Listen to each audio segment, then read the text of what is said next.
Okay, I'm right here. There was no break, but for me, but for you, there could be. We're picking up here on the first axiom. Sometimes masculinity has nothing to do with it. And then my points in the PowerPoint here. I have a slide. We were going to talk about drag performance in class and security, this notion of security, because this is so interesting an idea of what it means to be secure in your femininity or in your masculinity. Here in the quote, what's implied is that to be secure is that you know that no matter what you perform or how you might act, you still remain fixed to a sort of essentialist notion, a compact notion of your own masculinity or femininity. And that's an interesting idea. Think about it for you as well. Do you feel secure? Do you think about your own relationship with these notions of masculinity and femininity as being relationships of security? Do you feel the need to feel secure in masculinity or in femininity? That's a really interesting question. I mean, if I think about it for myself, yeah, I think I've fallen into that trap a little sometimes about, actually, even in my pedagogy for my writing classes that I've taught, where I do gender as a theme, and I have done an evaluation, a gender evaluation unit where I do a gender representation where I'm presenting in a half feminine and half masculine way, and I put a fake beard on my face, and I dress differently on each side of my body. I've never thought about it actually until now in relation to this theory and to this article, but that's what happens when you're teaching a lecture in an old apartment and everything is breaking, including your chair. So hold on one second, because I have to clean up my tea, which just spilled on the spot. There's no second take on this. I don't really have time to do it, so I spilled my tea, and my chair is broken. It's not my chair. This happened to me the other day while I was sitting with my friend in here, and now you see the chair really did break. I can't use that chair anymore, and now my daughters don't have a chair to sit in when they come here. I'm and the table's also wobbly, and I've got to make it through the next 2 months in this room. So, anyway, now you get to see that your instructors and professors some of them are poor, and they're in bad situations right now as well. Just trying to make do. Okay, so what I was talking about, let's not have the tea anymore right now. Go away. I can't risk running my computer at this time. So what I was talking about was me doing this gender presentation where it's not necessarily how I identify, but my background in theater kind of allows me to have comfort representing myself in a way that doesn't necessarily reflect how I feel, how I prefer to present myself. So think about this. Do you present your gender, and do you generally feel like you present your gender in a certain feminized or masculine way? Do you identify with those terms?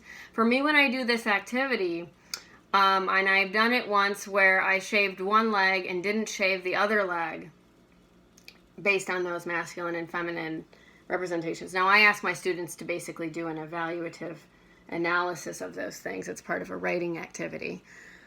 But part of it is that, I can do it, and I receive strange looks when I do it. I receive sometimes critical looks. The students are usually freshman students, and they're really taken aback at first by it, and I have them write down their initial thoughts and all of that, and we talk about it. But part of what allows me to do that is that I don't present myself that way every day, and I really wouldn't want to. And why wouldn't I want to? I don't know. I just wouldn't, right? But I do know. I have a little bit more insight into how I identify as a person.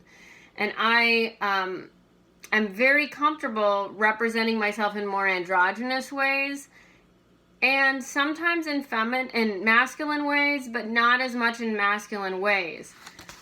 And I have had times in my life where I shaved my head. And I really related to what Sedgwick was saying about cancer and changing her sort of notion of herself in the world, and in relations to masculinity and femininity.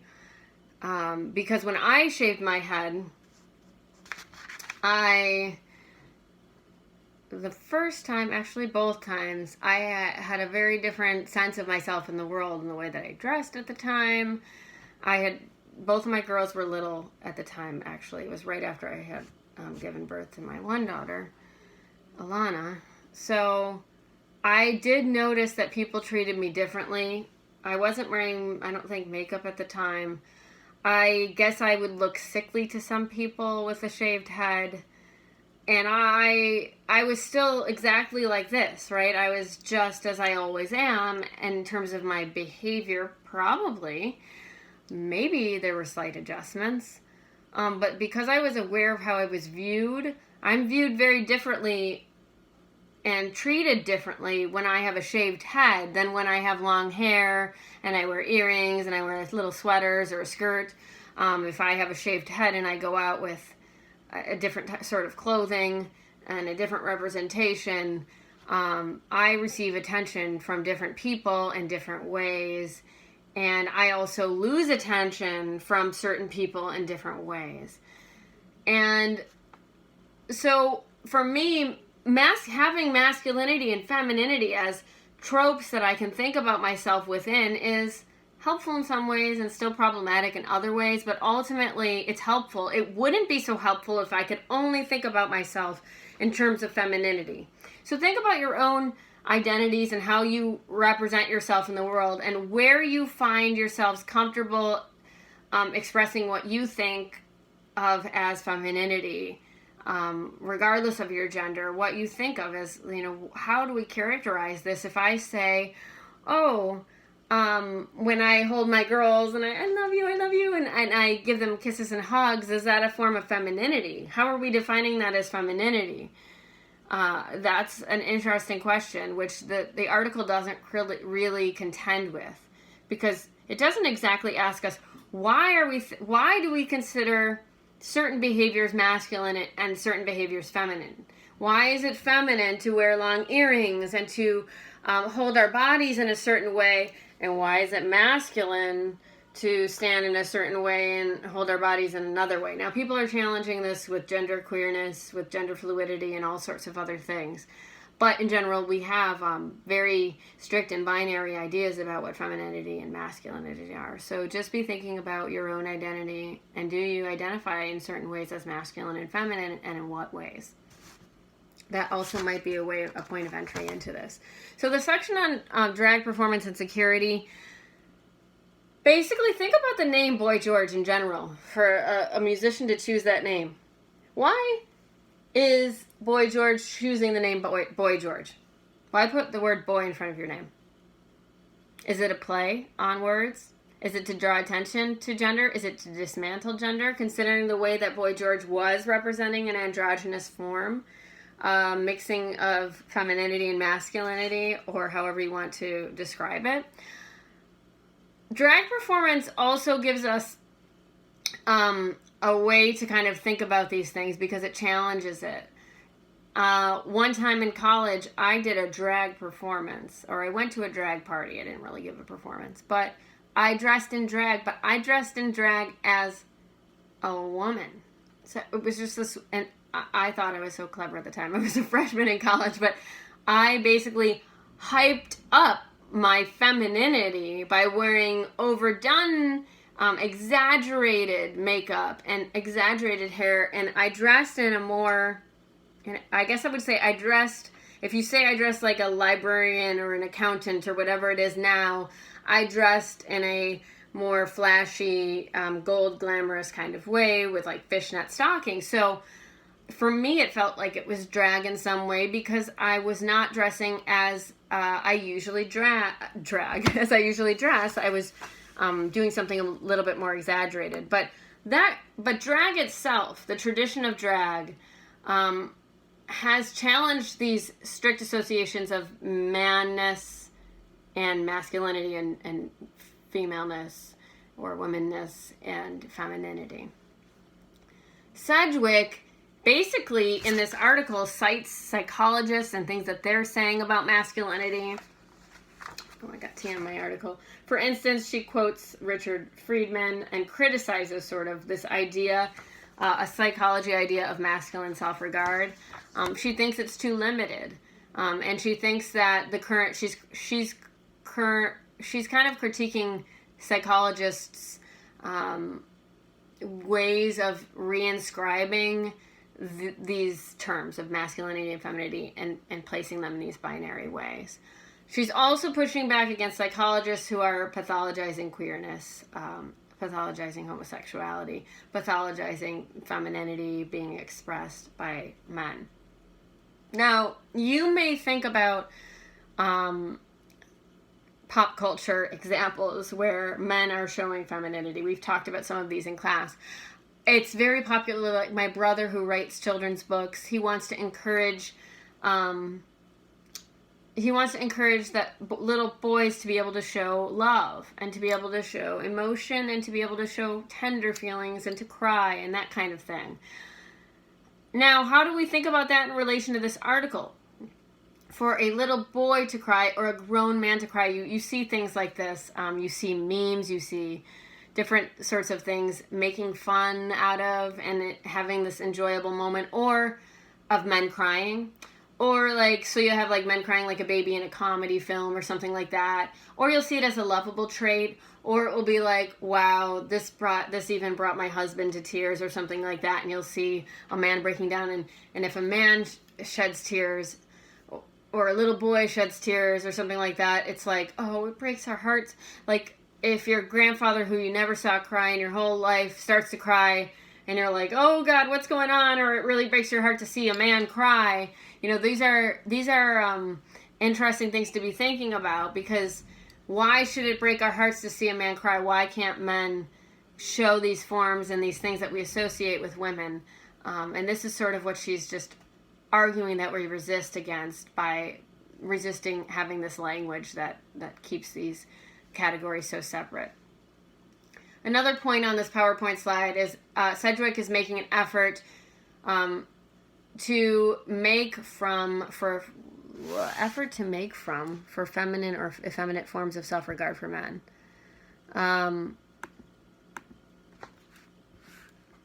No, that's not exactly right. Let's just eliminate that whole point altogether. I made this PowerPoint before I left town, and I'm coming back to it, and it just...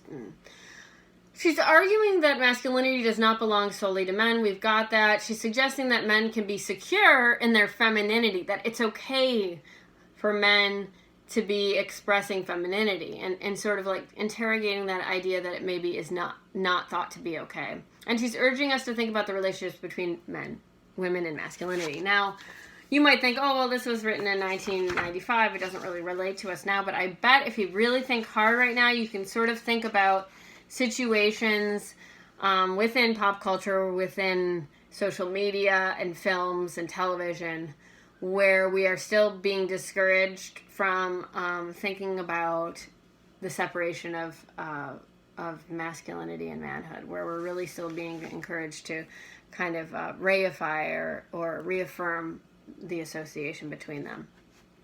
Other points that she brings up, this is the next slide, are that women and men are consumers and producers of masculinity. So she's interested in kind of thinking about how masculinity is basically consumed and this is what you should be thinking about in pop culture. How do we consume masculinities in pop culture? Where do we look for masculinity? Where do we find it? And how do we produce it? You should also be thinking about, regardless of your gender, how you produce it. She brings the example, and this is coming into the next page of the article, of butch identity into the conversation. It's basically looking at butch identity as women who are lesbians who identify with the category of butch, which women still do. Some women still do. At this time, the butch and femme categories were very prevalent that she was writing this. And she's arguing basically that we can look to butch and femme culture because they have something to say about this conversation, about masculinity, that are just as important as what men have to say, but may be slightly different and may be very helpful and breaking open in breaking open this category. And she cites Minnie Bruce Pratt, a poet who identifies as, and the quote says, basically, adult children of mothers who couldn't figure out whether they were butch or femmes, and a confused femme. So Minnie Bruce Pratt identifies as a confused femme. And what does that mean, to be a confused femme? It's just basically saying I'm not totally comfortable with like the butch femme dichotomy. I don't really know that I fit into the femme part of this binary. And then this leads us to, seriously? Kozofsky Sedgwick's basically her efforts to draw attention to the fact that these identity categories really do teach us about masculinity and femininity, where butches, please, like, there's people just like totally shouting outside of this apartment, where the construction of masculinity and femininity within butch and femme identity categories may be different. So if a butch can show softness in certain ways, is that masculinity or is that femininity? And it just kind of messes with these categories and really makes us sort of rethink the categories in relation to men and women, because if women can be butch, then women can be masculine. And we know that women can be masculine. Now, how have they been treated, women who have been masculine, and how are they treated? That's something that we should be thinking about. So even today, is it okay for women to be masculine? We see, and even in Wonder Woman, that certain masculine qualities might be allowable in pop culture. For instance, Wonder Woman may be able to do physical combat or something like that, but for her appearance to still remain in a feminine way, for her still to wear makeup and have long hair. What if she came out in Wonder Woman, had her head shaved, had no makeup, was larger than she is, wore a completely covered body, and had a little bit of facial hair? Okay, then we've got forms of masculinity that would probably not be accepted in pop culture. This is gonna have to be a 3-part video. I'm so sorry, guys. I want to still be there teaching you, and it is important that I use examples and not just try to rush through this.